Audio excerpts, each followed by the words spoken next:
Hello everyone. तो आज हम हाइपरटेंशन की सेकेंड पार्ट में सॉल्ट एंड हाइपरटेंशन के रिलेशन के बारे में बात करेंगे।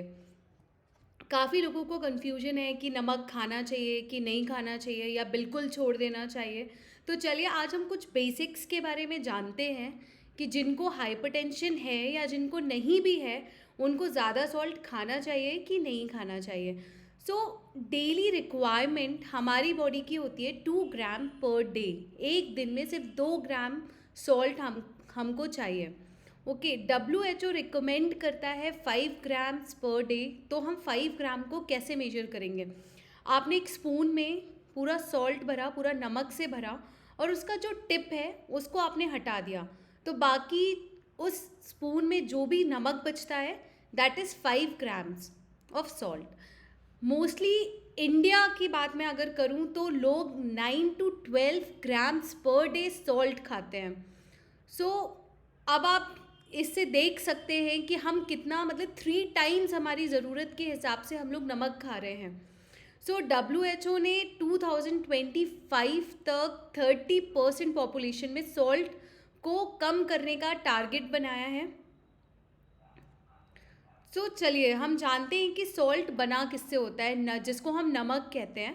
तो ये दो चीज़ों से बनता है। एक होता है सोडियम, दूसरा होता है क्लोराइड, दैट इज NaCl। तो जो मेन कल्प्रिट है वो क्या है? सोडियम की क्लोराइड। तो वो है सोडियम, जो कि हमारी बॉडी में ब्लड प्रेशर को बढ़ाता है, हाइपरटेंशन करता है। तो अब क्या करूं? मतलब मैं सॉल्ट बिल्कुल नहीं खाऊं? काफ़ी लोगों के क्वेश्चंस होते हैं।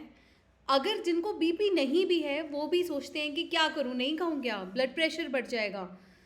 तो जैसे कि मैंने अपने फर्स्ट पार्ट में बताया, तो मुझे किसी ने पूछा अभी कि मुझे तो ब्लड प्रेशर नहीं है, लेकिन मतलब मुझे खाना चाहिए कि नहीं खाना चाहिए, क्योंकि आपने बताया कि आफ्टर सर्टेन एज जो है वो आर्टरीज थोड़ी हार्ड हो जाती हैं, तो ब्लड प्रेशर होने के चांसेस बढ़ जाते हैं। तो आपको सॉल्ट खाना है 2 ग्राम्स पर डे। ये रिकमेंडेड है सबके लिए कि कहीं कहीं भी किसी को अगर ब्लड प्रेशर है या नहीं भी है तो चलिए हम जानते हैं कि सॉल्ट खाना ज़रूरी क्यों है। आपको हर जगह हर कोई बताएगा कि सॉल्ट नहीं खाना है, नहीं खाना है, लेकिन नहीं, ऐसा नहीं है। सॉल्ट, नमक की अपनी हमारी शरीर में कुछ आवश्यकताएं होती हैं। तो चलिए जानते हैं कि क्या है। जो नॉर्मल सेल के फंक्शंस होते हैं वो नमक के थ्रू होते हैं।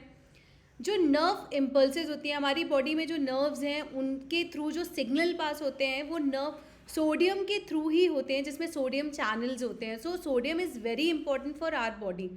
मेंटेनेंस ऑफ प्लाज्मा वॉल्यूम, जैसे कि आपको पता है कि हमारा 80% शरीर में पानी ही भरा हुआ है, तो उसके मेंटेनेंस के लिए हमको सोडियम की ज़रूरत होती है।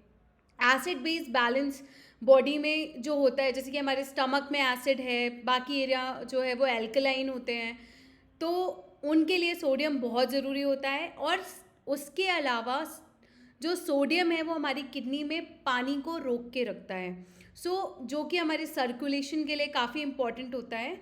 और हार्ट से जो भी ब्लड हमारी पेरीफेरीज में, हमारे हाथ पैरों में जा रहे हैं, उसके लिए भी ये बहुत ज़रूरी है। तो आपको सॉल्ट खाना बंद नहीं करना है। तो चलिए जानते हैं कि कई लोग ऐसा कहते हैं कि अरे मैं तो बहुत ही कम सॉल्ट डालता हूँ खाने में, तो मुझे कोई टेंशन नहीं है, मैं तो 2 ग्राम ही बस खाता हूँ। तो इंडियन डाइट में जब हम खाना खाने बैठते हैं तो काफ़ी लोग खाने के साथ सैलेड में थोड़ा सा नमक डाल देते हैं, अचार, पापड़, जितने डेयरी प्रोडक्ट्स होते हैं, जो कि मक्खन, चीज़, इवन जो हम दही भी जो प्रिजर्व वाली यूज़ करते हैं उसमें भी सॉल्ट रहता है। जो भी हम डेली के जो कुकीज़ खाते हैं, बिस्किट्स खाते हैं, जो भी स्नैक्स लेते हैं, इन सब में बहुत ज़्यादा सॉल्ट होता है। इवन जो आप प्रिजर्व्ड चीज़ें खाते हैं, जो फ्रोज़न वाले खाते हैं, उसमें भी जो प्रिजर्वेटिव्स होते हैं उसमें भी सॉल्ट रहता है। इवन बेकिंग सोडा हो गया, सॉस हो गया, भले ही वो मीठा है बट स्टिल उसमें सॉल्ट होता है। इवन जो भी फास्ट फूड लेते हैं उनमें काफ़ी ज़्यादा सॉल्ट होता है। तो अगर आप ये सोच रहे हैं कि मैंने तो बहुत कम खाने में डाला और साथ में आप ये सारी चीज़ें ले रहे हैं, तो आप तो ऑलरेडी बहुत ज़्यादा नमक ले रहे हैं। तो आप ये खुद सोचें कि अगर मैं ये सारी चीज़ें भी खाने में खा रहा हूँ तो आप बहुत ज़्यादा सॉल्ट खा रहे हैं। उसके अलावा मैं आपको बता दूं कि पोटेशियम अगर आपकी डाइट में है तो ऐसी काफ़ी स्टडीज़ में देखा गया कि वो आपके सिस्टोलिक एंड डायस्टोलिक जो ऊपर और नीचे का बीपी होता है वो उसको कम करता है। तो ये साइंटिस्ट ने ये रिकमेंड किया कि अगर आप सोडियम ले रहे हैं अपनी डाइट में तो उसको कम लेना है एंड पोटेशियम डाइट आपको ज़्यादा लेनी है। तो चलिए देखते हैं वो किसमें ये सारे जो भी फ्रूट्स हैं, जो केला है, एप्रिकॉट्स हैं, आपका पपीता हो गया, मैंगो हो गया, मशरूम हो गया, पालक, आलू, इन सब में पोटेशियम बहुत ज़्यादा होता है। तो आप अपनी डाइट में ये सब ज़रूर इंक्लूड करें। अब हम जानते हैं कि कुछ एक लोगों को कुछ मिथ हैं सॉल्ट को लेके कि सबसे पहला कई लोग ऐसा सोचते हैं कि गर्मी का मौसम है, मुझे काफ़ी स्वेटिंग होती है, या मैं क्रिकेट खेलने जाता हूँ या मैं कोई भी स्पोर्ट्स पर्सन हूँ और मुझे काफ़ी ज़्यादा स्वेटिंग हो रही है तो मुझे नमक ज़्यादा लेना चाहिए, क्योंकि आजकल गूगल में या काफ़ी जगह ये दिया हुआ है कि स्वेटिंग में भी नमक जाता है, पानी जाता है, तो हम डिहाइड्रेट हो जाते हैं, इसलिए हमको पानी बहुत ज़्यादा पीना चाहिए। तो लोग पानी के साथ नमक भी बहुत ज़्यादा लेते हैं, तो ऐसा बिल्कुल नहीं है।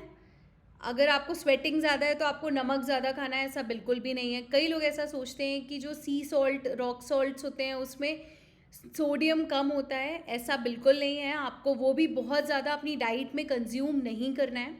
उसके अलावा काफ़ी लोगों का ऐसा मानना है कि जब वाइल प्रिपेयरिंग द फूड, जब आप खाना पका रहे होते हैं, जब गैस पे आपका खाना होता है, तो कई लोग ऐसा सोचते हैं कि मैंने उसमें सॉल्ट डाला और कोई टेंशन नहीं है, जितना भी सॉल्ट चाहूँ मैं डाल सकता हूँ, क्योंकि मुझे किसी ने बताया है कि खाना पकाते टाइम आप जितना भी नमक डालें वो आपको नुकसान नहीं करेगा। तो ऐसा बिल्कुल नहीं है, वो सॉल्ट तो उसी में रहेगा, सोडियम भी बढ़ा ही रहा है वो आपका, तो बिल्कुल ऐसा नहीं है।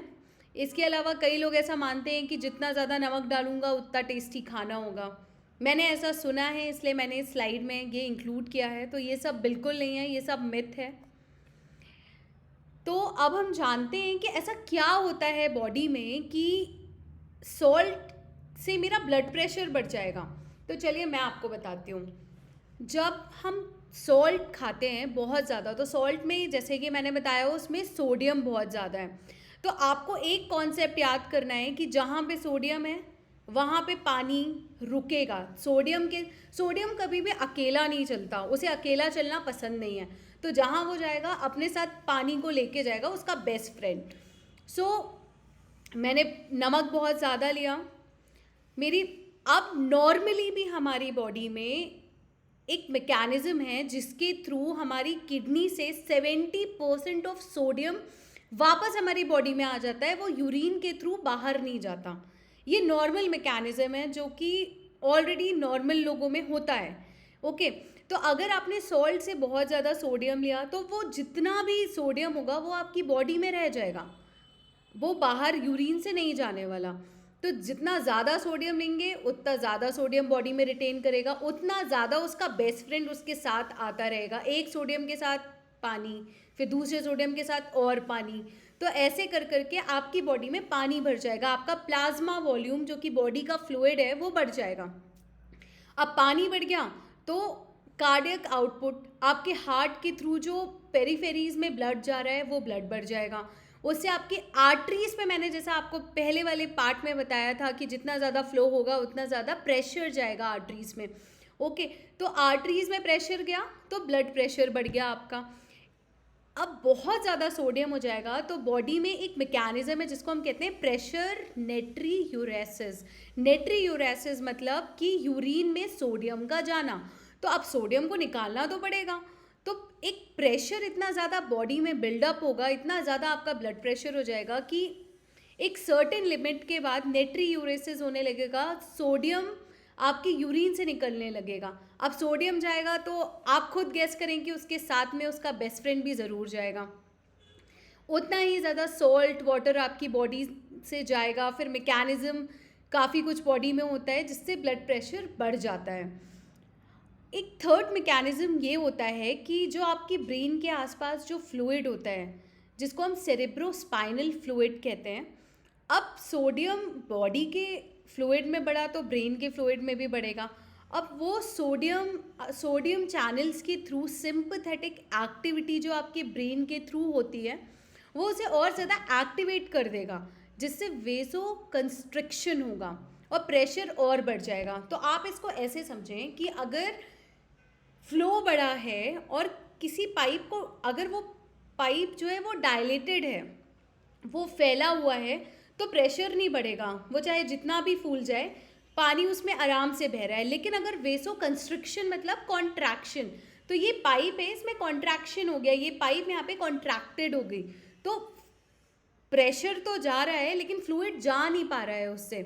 तो ऐसे ही आर्टरीज में होता है, वहाँ पे वेसो कंस्ट्रिक्शन हो गया और ज़्यादा प्रेशर बढ़ रहा है। अगर कोई पाइप से पानी फ्लो हो रहा है, मैंने उस पाइप पे पैर रख दिया, तो प्रेशर बढ़ेगा और वो पाइप फट जाएगी, पानी बहने लगेगा। तो वैसे ही आपकी बॉडी में है कि वेसो कंस्ट्रिक्शन होगा, फ्लूइड जो है ब्लड आपकी बॉडी से अच्छे से नहीं होगा और प्रेशर बढ़ जाएगा। तो जो ईस्ट्रोजन करके जो एक हार्मोन होता है हमारी बॉडी में, वो नाइट्रिक ऑक्साइड करके एक एलिमेंट है, वो उसको कंट्रोल करता है, जिसके थ्रू ब्लड वेसल में डायलिटेशन होता है। तो जो जिन महिलाओं को पीरियड्स रुक जाते हैं उसमें आपको पता ही होगा कि एस्ट्रोजन हार्मोन्स जो हैं वो कम हो जाते हैं, जिसकी वजह से नाइट्रिक ऑक्साइड अच्छे से काम नहीं करता और वेसो कंस्ट्रिक्शन होता है। तो जो भी पोस्ट मेनोपॉजल फीमेल्स होती हैं जिनके पीरियड्स रुक चुके होते हैं, उनमें ब्लड प्रेशर बढ़ने के चांसेस और ज़्यादा बढ़ जाते हैं। अब लेटर स्टेजेस में ये होता है कि जितना ज़्यादा सॉल्ट मेरी बॉडी में हुआ उतना ज़्यादा मुझे प्यास लगती है, क्योंकि सोडियम है। अब सोडियम तो पानी मांगता है, अब आपको कैसे बोलेगा कि मुझे पानी चाहिए, मुझे पानी चाहिए, तो वो आपको थर्स्ट फील कराएगा, आपको प्यासा फील कराएगा और आपको पानी पीना है। लेकिन बहुत लोग पानी कम पीते हैं। तो अगर आपने अब कम पानी पिया तो अब आपके पास दो कंडीशन है, एक साथ हो रही है दोनों, कि एक तो आपने नमक ज़्यादा खा लिया, ऊपर से आपने पानी भी कम पी लिया। तो आपकी बॉडी जो यूरिन निकाल रही थी अब वो भी नहीं निकालेगी, क्योंकि पानी तो चाहिए ना, और एक तो आप पी भी नहीं रहे हैं। तो एक हमारी बॉडी में हार्मोन होता है, that is anti diuretic hormones, तो वो एक्टिवेट हो जाएगा। तो एंटी डायूरेटिक मीन्स यूरिन में जाना, और एंटी मतलब उसके अगेंस्ट। तो यूरिन अब आपकी बॉडी से नहीं जाएगा, जो थोड़ा पानी तो नहीं, आपके सॉल्यूट्स ज़्यादा जाएंगे, जिसकी वजह से कॉन्सेंट्रेटेड यूरिन होगा, काफ़ी येलो कलर का यूरिन होगा आपकी बॉडी से। तो अब इसकी वजह से वाटर एंड सोडियम रिटेंशन हुआ, आपका बीपी बढ़ गया, और दूसरा प्रेशर काफ़ी ज़्यादा बढ़ गया है, काफ़ी ज़्यादा किडनी के थ्रू फिल्ट्रेशन बढ़ जाता है, जिसमें किडनी डैमेज हो सकती है, तो जिसकी वजह से प्रोटीन भी आपकी यूरिन से निकल सकता है। तो ये सारे मैकेनिज़्म थे जो सोडियम की वजह से हमारी बॉडी में होते हैं और ब्लड प्रेशर को बढ़ाते हैं। अब मैं ये बता दूं कि इन जो भी ये डायग्राम है सामने, इनमें कम सॉल्ट होते हैं, लेकिन इनका भी अगर आप ज़्यादा कंजप्शन करेंगे, आप ज़्यादा खाएंगे, तो आपका सोडियम बढ़ सकता है। ऐसा नहीं है कि इसमें सोडियम कम है तो मैं इसको बहुत ज़्यादा खा सकता हूँ, नहीं, बिल्कुल नहीं।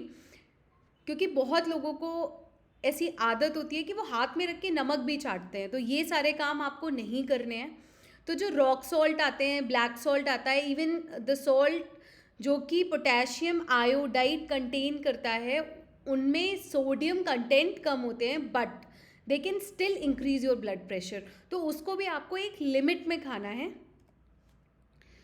तो ये लास्ट स्लाइड में मैं ये बताना चाहूँगी कि अगर आप लिमिटेड रिस्ट्रिक्टेड सॉल्ट लेते हैं तो आपका सिस्टोलिक ब्लड प्रेशर, जो कि ऊपर का बीपी होता है, वो 7 मिलीमीटर मर्करी कम हो जाता है, एंड जो आपके नीचे का डायस्टोलिक ब्लड प्रेशर होता है वो 4 मिलीमीटर मर्करी जो है वो कम हो जाता है। तो वो आप डिसाइड करें कि आपको कितना नमक खाना है, क्या खाना है, और इन चीज़ों को लेके लोग बिल्कुल अवेयर नहीं हैं। जैसे कि मैंने अपने फर्स्ट पार्ट में भी बताया कि आजकल काफ़ी लोगों की सडन कार्डियक डेथ हो रही है। तो आप ये खुद डिसाइड करें कि आपको कैसे करना है, क्या करना है। बाकी मैं फिर से मिलूँगी आपसे अपने थर्ड पार्ट को लेके। तब तक के लिए थैंक यू सो मच। अगर आपको ये वीडियो अच्छा लगा है तो please kindly like, subscribe and share my video. Thank you so much.